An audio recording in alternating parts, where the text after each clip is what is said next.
Wait. I'm going to ask you to start again. Okay. How many of you have a Facebook, Twitter, or YouTube account? Probably most of you. How many of you use these accounts to revolt against your oppressive government? This is what's going on in Egypt during the revolution. As a user of these social media websites, I was amazed by how it was being used in the Egyptian revolution, which led me to investigate more. Today I will be speaking about the Egyptian social and political unrest that led to the revolution and how social media played a key role. Hosni Mubarak, who was president of Egypt for almost 30 years, was able to hold his position of power due to a strong alliance with the United States and Israel. Part of this alliance was due to the fact that he was strong on Islamic radicals, and a tool that he used was the emergency law.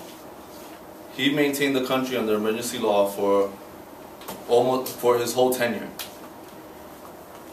Emergency law basically meant that he could come arrest anybody in this room could get arrested, jailed for an undetermined amount of time for any reason at all, and have no recourse of fighting their sentence.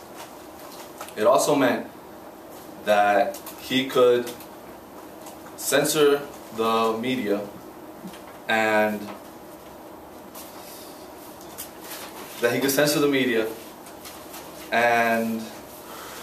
just oppress the people in general.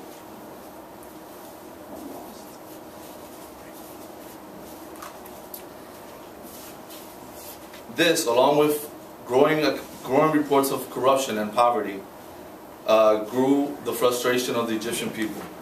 A New York Times article reported that half of the Egyptian workers make less than $2 a day, and the economy grows at 6%, which is not enough to sustain over 100,000 new job seekers a year. All of these things were what led to the unrest. Now we'll look at how social media played its role. Khalid Said, a 28-year-old businessman, was murdered by the Egyptian police. Many say he was murdered because he had proof that the Egyptian police were being corrupt. This prompted an anonymous Facebook user to create a page entitled "We Are Khalid Said." In this Facebook page, the Egyptian people used it to vent out their anger against Mubarak's government. In mid-June, the page already had 130,000 users. By the time the revolt started in January, the page totaled over 400,000 users.